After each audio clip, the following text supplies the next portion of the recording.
November 30th, 2005. Item number 108. Today's guests are Preston Buttons and the Word Whore from Air Out My Shorts podcast. Podcast411.com. Listen different. Welcome to the show. I'm your host, Rob, and this is the Podcast 411 podcast. Before we get into the interview with Buttons and the Word Whore, a couple quick news and notes. First, as always, any audio comments you want to leave, please call 206-666-HELP. That's 206-666-4357. Or you can send audio comments to podcast411@gmail.com. Coming up on January 7th, 2006, at the University of North Carolina in Chapel Hill, we're going to have the Podcaster Con. Please go to the front page, Podcast 411. There's a link there to the Podcaster Con. Check it out. If you're free, January 7th, that is a Saturday.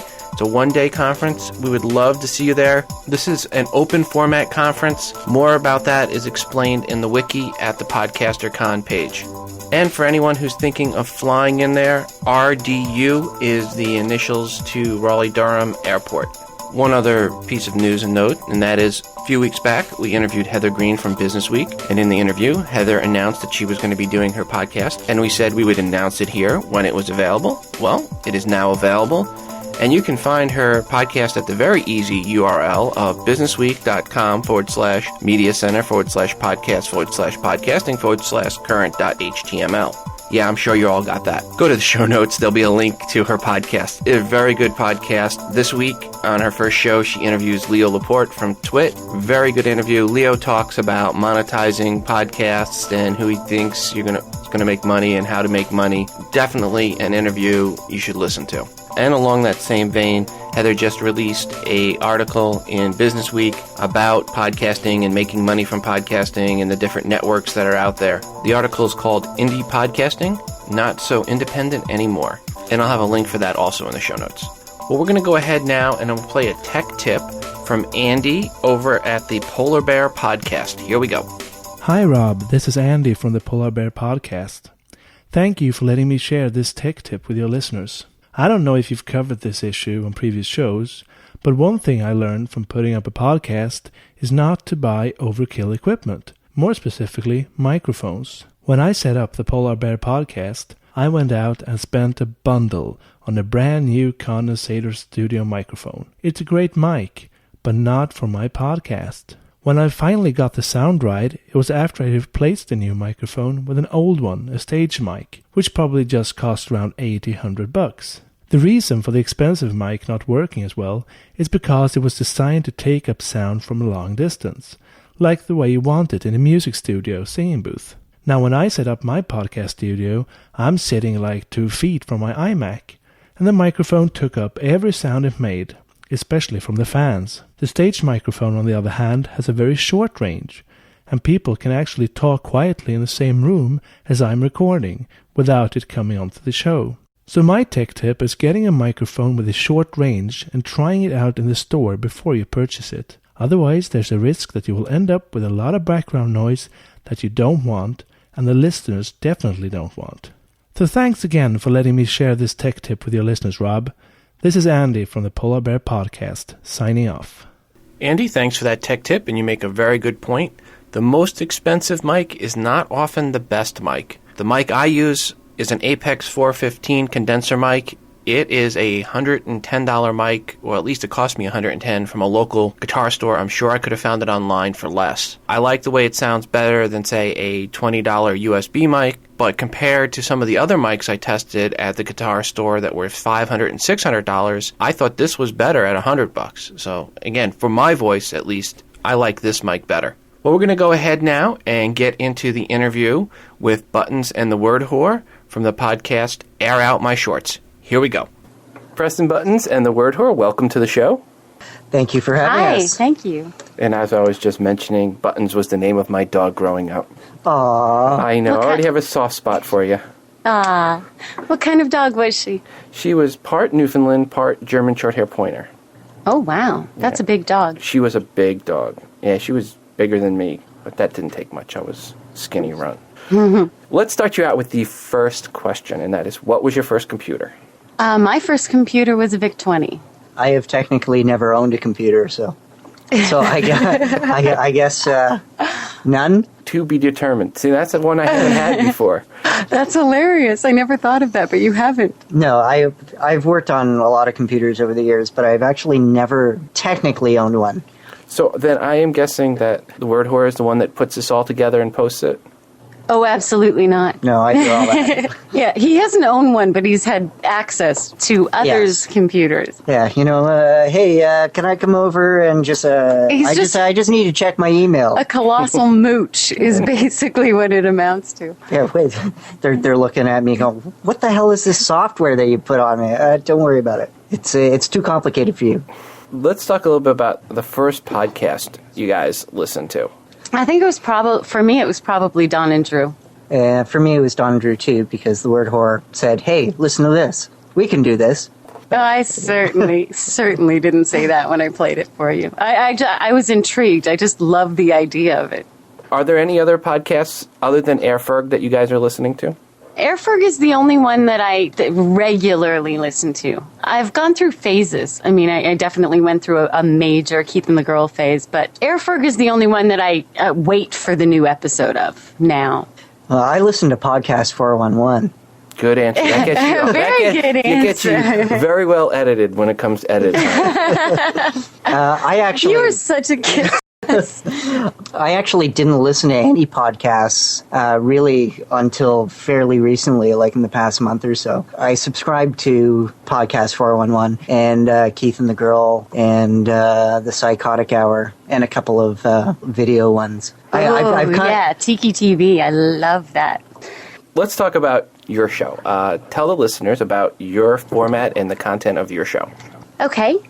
Do you want to take that, Buttons? No, go ahead. All right. Basically, we read a submitted work of short fiction on every episode, and then we bug one of our friends on the phone and make them answer really ridiculous questions. That's basically as formatted as it gets. Yeah, and the story often barely peeks through our drunken gibberish in, around, and through the story. Yeah, and we're not always kind to the story's submissions either. But it's not mean-spirited, though. I don't think we intentionally bash anyone's writing. The truth is, I think 70% of the stories we receive now are written specifically for the show. Yeah, we originally no had longer in danger of pissing off authors all over the world. We had legitimate writers send stuff in, and we've had the odd one say, please don't air out any more of my stories because I don't want to be associated with your inane and foul show. That only happened. Those are good emails when you get those. Yeah, that actually only happened once, believe it or not. I think we've been lucky. Enough people understood what they were getting into beforehand. It was just a one-time we tried to accident. make it clear. I thought we made it really clear. Well, some people just say, oh my God, I get to submit my story? Woohoo! And and they don't read the fine print. Exactly. Yeah. Other than that, our show's unscripted. It is edited. I hope it's really obvious that it's unscripted. Yeah, I would hope so, too. It sounded like you were reading from a script. We basically, we come into the booth and we talk for a while just to warm up, and then we start about the hour of pounding drinks before that. Well, yes. There is a certain amount of prep time involved as well. Lubrication. In the interview you had with the plastic scientist, he sounded like he didn't know what to make of what was going on. He did. He sounded horrified at certain points. He actually is a plastics expert, and I think at one point he started trying to join in the silliness a little too much, and it was actually taking away from the fact that it was so great we had a true plastic scientist on the show.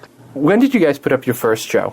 I think it was in July, middle of July. It was the 25th of some month. July, yeah. Yes. Okay, because you contacted me actually about coming on the show in July. Really? Yes. Wow, that shocks me. Yes, so I've had you in the waiting list. So we were especially cocky right out of the gate. Yes. Well, I think I was going to say we did a lot in July, but I guess maybe we couldn't have because it was the end of July that. But we did. We put out a ton of episodes. Yeah, in July. August and July. I don't know. We slowed down a little bit. What made you guys want to do a podcast? I dragged Buttons kicking and screaming, to tell you the absolute truth. Yeah, I know he's going to argue that now, but the truth is, at the beginning, well, Buttons is a musician, so he has the audio background that I needed to plague the world with my obnoxious. Yes. I'm the vessel speech. through which the word whore transmits herself to the world. Yeah, I needed your help. That's the only reason I'm involved. It pretty much is. The- I actually sent the message to 2 friends with audio experience. You were the first who answered. That's the reason you're my sidekick. Yes. Otherwise, it might Am be I- Gary in the word whore. Yeah, exactly. I was the first one to accept the Ed McMahon post. Yeah, but you have since become a much stronger presence, I would say. Why, thank you. I'm coming out of my shell. Yes, he's learned how to interrupt me back, which is good, because usually it's just me talking over him 90% of the time. It's always good to fight back a little. Well, you have to eventually. What is some of the more memorable feedback you've gotten on your show? Other than all the proposals to the word whore. And it's certainly not What is marriage there? proposals. If that No. They're not. propositions, I would say. Marriage night proposals. They're none of them are like, oh, I want to marry you. It's like, oh, you're really sexy. Can you come and meet me at the Bishop Inn or whatever? I'm married. Don't call me I back. have to say, we do get a lot of racy propositions. That's more than half of the email that we get. Yeah. As far as show Go feedback, figure. we've only received one nasty email that I can remember. What one's that? The one that was like a word whore death threat. Oh, Oh, well, that's always nice. It was quite evil, actually. I don't know how serious it was, but Have you ever heard back from the person, or was it just one time and done? it was one time only. Word whore death threat. and from my recollection, I think this person said the word whore should die, not that I was going to kill the word Yeah, whore. you accused me of misreading it. After 4 days of me contemplating it, it had turned into, he said he was going to shoot me and he was going to Yeah. put me in the freezer, and I may have embellished it a bit. But he did say the word whore should die, Yes. and die soon. Not good words, not what you want to hear from. No, but I'm not for everyone. No, you would much rather have the hotel propositions. Yes, absolutely. They're sweet. I noticed on one of your shows you were talking about the toilet seats and toilet seats being up and falling in. So I have a funny toilet seat story for you. Okay. Set up the story, I was traveling cross country for business from New York to California. I get to California and I have got to go number 2 so bad. I mean, it's painful. I run into the hotel room, I go to sit down on the throne and the seat is up. I go falling into the toilet. As I'm falling in, I thrust myself backwards. I hit and break and shatter the tank on the toilet. Oh, no. Water is coming out everywhere. Drenches the pants that are down below my legs. I have to reach down and turn the water off to the thing, then call the front office and tell them about what had happened, and then for them to find me another room. Still all the time I have not yet gone to the bathroom. Wow.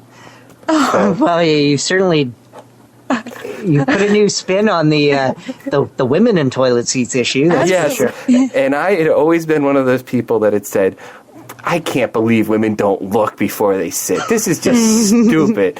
Stupid. And when that happened to me, that was, one of those very embarrassing moments. It had to have been a lot of force for you to actually break the tank. Were you hurt? No, I wasn't. But I hit the tank in just such a way that it shattered the tank. Wow. Because it had enough room that it wasn't up against the wall all the way. When I hit it, it was enough to move it back and hit the wall. When it hit the wall, it just shattered. And just water Jesus. flowed everywhere. Anyway, I thought you would appreciate that story because you had It's said a fabulous story. people should look, and I always thought that too. Tell our listeners where to locate and find your show. You can go to our website, which is theitspot.com. You mentioned you have writing deadlines, and you've had some issues recently where you're in bed writing. So you write, is that your profession? It's not my profession, but by profession, do I make money at it? No. I'm a painter and a writer. So I'm as broke as they come. Hey, I'm a podcaster. I'm even more broke. Well, yeah, and I've decided to add that to my roster too. So there you go. Yeah, because there's no sense in doing anything for money. Yeah, starving artists. That's what that's who podcasters hit up for food. Exactly. I'm a musician and a filmmaker, so I'm, Yeah, we cross the spectrum of incredibly wealthy between the two of us. Yeah, looking into food stamps. I don't know about you. Do they still have food stamps? Is there anything else you guys want to say about your show? Oh, actually, you know what? I meant to tell you. I thought you were really good on Escape Pod. Oh, well, thank you. I meant to ask you about it because I'm sure it's really obvious that neither Buttons or myself are voice actors, and the narration of the story certainly didn't evolve out of any particular talent in that area. And I thought you did a really good job, but I wish you had attempted the female voices. Oh, no, I attempted, and I attempted, and I attempted, and I worked on those female voices for 2 months, and at the end of the day, Steve's like, why don't we just give this to Mur? I'm like, good. I'm okay with that. Because all my female voices, I can't... Sound like Monty Python? Exactly. Bingo. Monty Python in The Meaning of Life, that's my female voices. I think that would have been really good. I'm pretty much the same with that. Reading any story, if I have to do a female voice, automatically they're Terry Jones, You just get the whole Monty Python feel, and that I just couldn't get that out of my head. I tried everything. I tried even pitch shifting. I even used the computer to try to shift things around. Yeah, it doesn't work. No, it was bad. Mur came in and picked me up and saved me. I thought you did a great job. Well, thank you.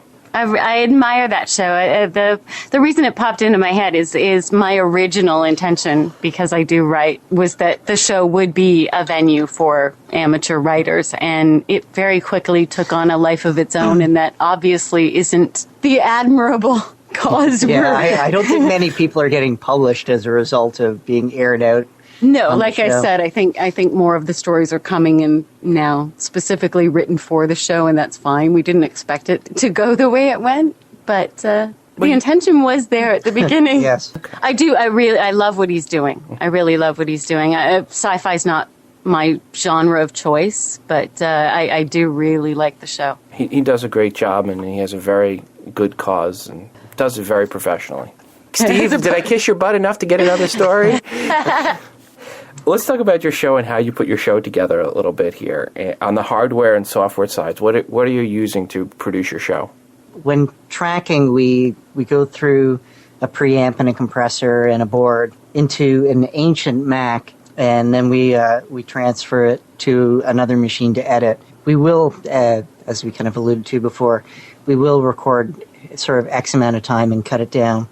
We usually record about 45 minutes and try to cut it down to 25, but it never gets quite... Yeah, if we're successful... Heaven forbid, we might cut out a little bit of our inane banter. Because you don't want to lose stuff about, his art or shouting out Mother Teresa during sex. Somehow usually more of the story is edited out than anything we say. Then after that, we put the intros in. The beginning of each show, we have a little snippet of dialogue that is taken either from the current episode that isn't used or from another episode that was left. Yeah, those are always a surprise to me, which is... I never let the word whore listen to that before we go to air. She's always coming up to me and saying, "Why did you put that in? I sound like an idiot." That's why you put it in. Yes, exactly. I get great pleasure from that. Because that seems to be the objective. Yes. Well, it's like, remember what you said to me during the show?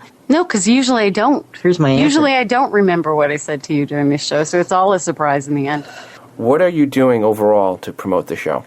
Not enough. No, we're kind of lousy, and I've heard this from other people too, so I know we're not alone. We were kind of lousy at promoting our show. And we do tell people about it and email people, but... I think that's a standard fallout, though, of the starving artist mindset. Self-promotion's just not something either of us are very good at, I would...